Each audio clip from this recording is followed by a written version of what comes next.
टिटिहरी का जोड़ा और समुद्र का अभिमान। समुद्र तट के एक भाग में एक टिटिहरी का जोड़ा रहता था। अंडे देने से पहले टिटिहरी ने अपने पति को किसी सुरक्षित प्रदेश की खोज करने के लिए कहा। टिटिहरी ने कहा, यहाँ सभी स्थान पर्याप्त सुरक्षित है, तू चिंता ना कर। टिटिहरी ने कहा, समुद्र में जब ज्वार आता है तो उसकी लहरें मतवाले हाथी को भी खींच कर ले जाती है, इसलिए हमें इन लहरों से दूर कोई स्थान देख रखना चाहिए। टिटिहरा बोला, समुद्र इतना दुस्साहसी नहीं है कि वह मेरी संतान को हानि पहुंचाए। वह मुझसे डरता है, इसलिए तू निशंक होकर यहीं तट पर अंडे दे दे। समुद्र ने टिटिहरे की ये बात सुन ली। उसने सोचा, यह टिटिहरा तो बहुत अभिमानी है।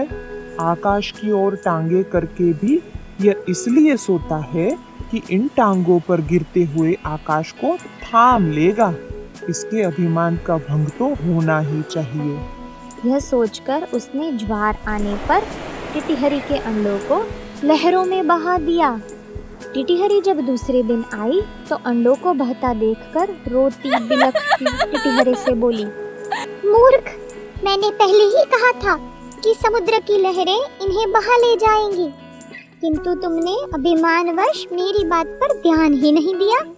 अपने प्रियजनों के कथन पर भी जो कान नहीं देता उसकी दुर्गति होती है, दुर्गति।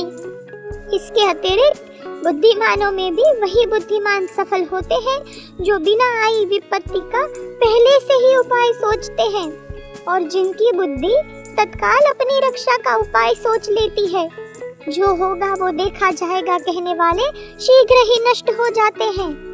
यह बात सुनकर टिटिहरे ने टिटिहरी से कहा, मैं यदविश्य जैसा मूर्ख और निष्कर्म नहीं हूँ। मेरी बुद्धि का चमत्कार देखती जा। मैं अभी अपनी चोंच से पानी बाहर निकालकर समुद्र को सुखा दूंगा।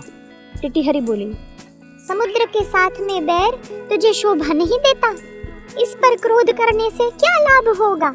अपनी शक्ति देखकर हमें किसी से बैर करना चाहिए, नहीं तो आग में जलने वाले पतंगे जैसी गति होती है। टिटिहरा फिर भी अपनी चोंचों से समुद्र को सूखा डालने की डींगे मारता रहा। जब टिटिहरी ने फिर उसे मना करते हुए कहा, जिस समुद्र को गंगा यमुना जैसी सैकड़ों नदियां निरंतर पानी से भरती रहती है, उसे तू अपने बूंद भर उठाने वाली चोंचों से कैसे खाली कर पाएगा? टिटिहरा तो तब भी अपनी हट पर तुला रहा। तब टिटिहरी ने कहा, यदि तूने समुद्र को सुखाने का हट ही कर लिया है तो अन्य पक्षियों की भी सलाह लेकर काम कर।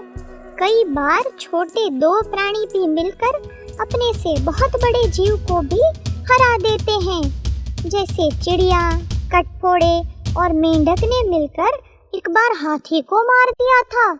टिटिहरा बोला, अच्छी बात है।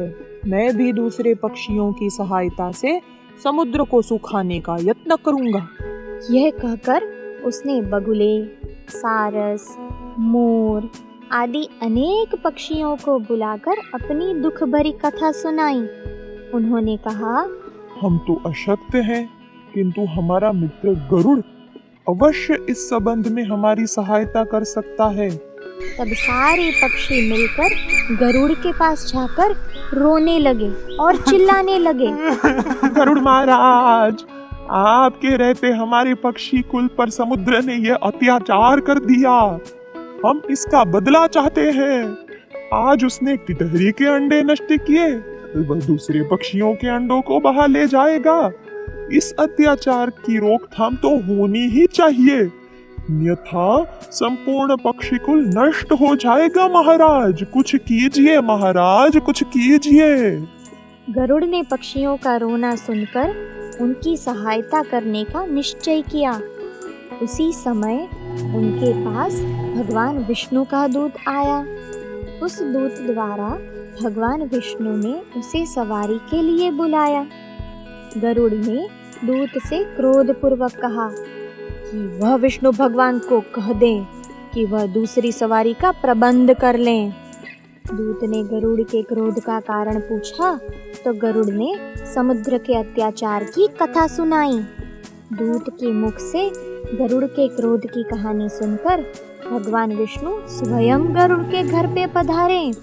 वहां पहुंचने पर गरुड़ ने प्रणाम पूर्वक विनम्र शब्दों में कहा, भगवान, आपके आश्रम का अभिमान करके समुद्र ने मेरे साथी पक्षियों के अंडों का अपहरण किया है। इस तरह मुझे भी अपमानित किया है। मैं समुद्र से इस अपमान का बदला लेना चाहता हूँ। भगवान विष्णु बोले, गरुड़, तुम्हारा क्रोध युक्तियुक्त है। समुद्र को ऐसा काम नहीं करना चाहिए था। चलो, मैं अभी समुद्र से उन अंडों को वापस लेकर टिटिहरी को दिलवा देता हूँ। उसके बाद हमें अमरावती भी तो जाना है। तब भगवान ने अपने धनुष पर आग्नेय बाण को चढ़ाकर समुद्र से कहा, दुष्ट, अभी उन सब अंडों को वापस दे दे, नहीं तो तुझे क्षण भर में सुखा दूंगा। भगवान विष्णु के भय से समुद्र ने उसी क्षण अंडे वापस दे दिए और टिटिहरी के जोड़े ने भगवान विष्णु का और गरुड़ महाराज का बहुत बहुत धन्यवाद किया और वो बाद में सुख से चैन से रहने लगे। सीख, कभी भी अपनी शक्ति का घमंड नहीं करना चाहिए। छोटे से छोटा प्राणी और पक्षी भी अपनी समय सूचकता से किसी भी बड़े से बड़ी मुश्किल को हल कर सकते हैं।